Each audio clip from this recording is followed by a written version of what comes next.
There is no let-up in the inflation rate. And I just want to note a couple of things here. Food prices are skyrocketing, really out of control, up 12% at an annual rate for the past 3 months, 9.4% overall. The CPI itself in the past 3 months, up close to 10%, 9.9% at an annual rate.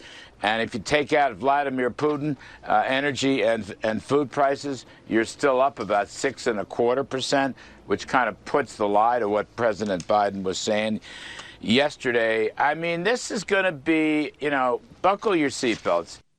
Buckle your seatbelts, folks. That was Larry Kudlow over on Fox News saying this inflation situation's bad and, unfortunately, going to be getting worse, as we've been discussing with you here, in large part because the Biden administration, the people in charge, instead of reacting to the stimuli, the data that comes in that demands course correction, they're in double down mode, essentially. This Biden administration still pretending like if only we had spent more money, things would be somehow better. If only we had lit more matches and thrown them onto the kindling, there would have been less of a fire. This is crazy talk, but this is where they are, and people are feeling it. They're feeling the pain here. They're feeling the reality of what this is doing to their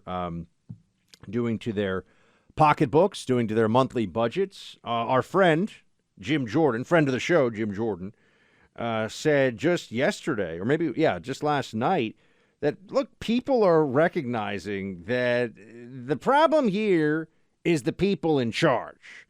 And that means that we probably want to go back to what was working before. And he's got quite a swoop of blonde hair. He's spent some time in the sun. Here he is. Listen. I voted for all kinds of help for Ukraine thus far, but this bill, we said, no, look, we got to focus on the issues that count here in America, that matter to American families, and also help Ukraine, but do it in a way that makes more sense than I think this piece of legislation did, particularly with the fact that we only had a few hours to look at it, for goodness sake. It is insane. Is another reason we should have been against it. It is insane. And at the same time, we're taking the tariffs off of the Chinese goods coming into the country, which means we're helping the country that's giving money to Russia by dumping the tariffs, Trump's tariffs. So figure out how that makes any sense. That's why we need President Trump back. I mean, all the good things he did, we would not be in this situation if President Trump were still in the office, in the Oval Office, and I think all your viewers know that. Clay, it's more than even just on the economy. There are more and more folks are coming around to say probably wouldn't be a war in Ukraine if President Trump was in office. They've even some experts who don't like Trump on foreign policy have admitted this. So I think this is part of what's driving. It's not just Trump. It's the GOP. It's the adults were in charge, Clay. That's what some people are realizing. Well, look, the border wouldn't be a sieve. I think it's very likely, and we were some of the first to say this, that the reason why Putin felt like he could move on Ukraine was because of Biden's weakness, particularly as it related to international affairs, with the way that he withdrew from Afghanistan. Certainly the police would have been far better supported, and the murder rate in this country is unlikely to have skyrocketed to the degree that it has. And Trump was, for better or worse, a business person who understood the ravages of inflation. And also, Trump had a good pulse on the things that were motivating American interest. And Buck, I just heard this clip. We've got a brand new press secretary coming in, and she's being hired not based on her abilities. She's been a liar on many different issues, spreading left-wing dogma.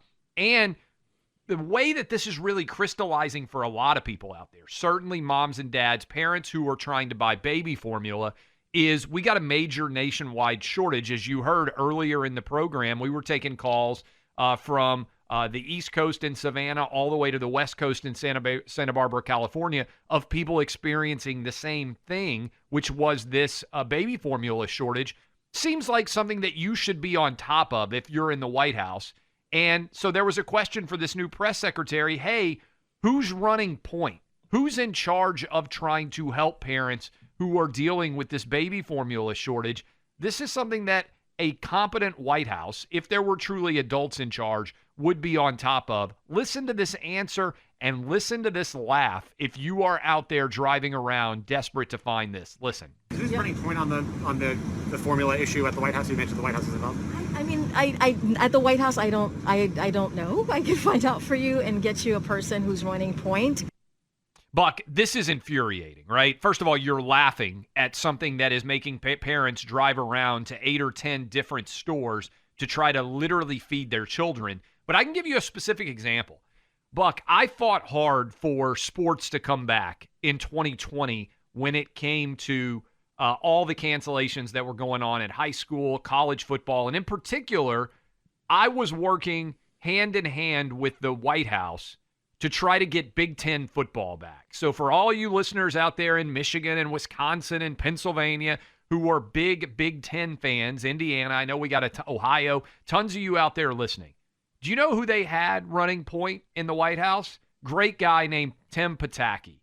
He was 100% running point on getting the Big Ten. He deserves a lot of credit for this. He's an Ohio State Buckeye grad. He was running point in the Trump White House. My point is here, Buck, there was a guy when I wanted to try to fight to get college football back, they had assigned Tim to be 100% driving the bus on helping to make this happen for the Trump White House. How is there no one? Buck, think about this.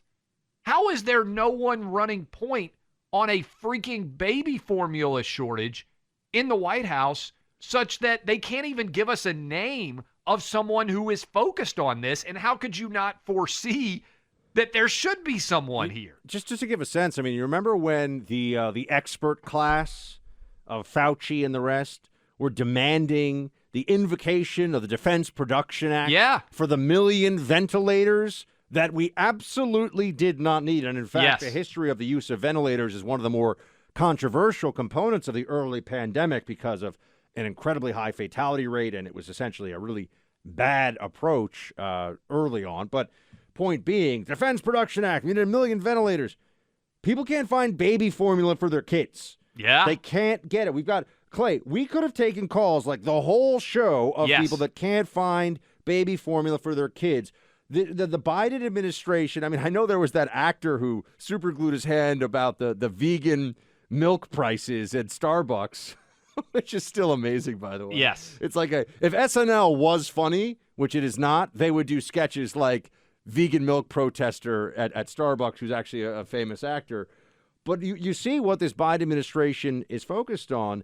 It is not actually doing the things that will help everyday folks. The essential promise, or the central promise of Joe Biden, was not only that there would be unity, which is laughable. Like, there's been no effort at unity.